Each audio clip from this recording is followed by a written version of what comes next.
kabla sijawa sasa na mahusiano, I was like kwamba nahitaji mtu ambaye jina lake lazima lianziwe na J. Sasa changamoto ikaja, wakawa wanakuja majina mengine. Sasa nakuja kukumbuka nimeshakuwa na mahusiano, huyu anakuja kunichumbia. Nasema kumbe niliwahi kunena hili jambo kwamba nahitaji mtu ambaye anaanziwa na herufi J. From that napenda kuwashauri kwamba yani unaponena jambo, unapotamka jambo, jitamkie kitu kizuri chenye baraka cha kukubariki, usijitamkie neno baya kwenye maisha yako.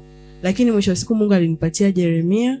Yeremia alivyokuja kwenye maisha yangu alinifundisha imani, alinifundisha kuamini katika kila jambo.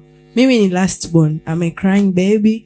Kwa wanaoniona niko serious, they don't know the other side of me.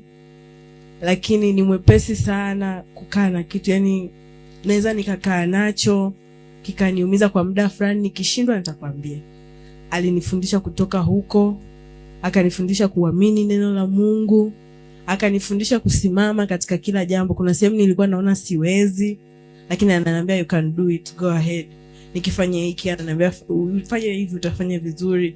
Kwa hiyo ameperform katika sekta mbalimbali, kitabia, kwa upande wa marafiki zangu pia kunishauri. Kwa amekuwa mshauri mkubwa sana kwangu. Napenda kukushukuru.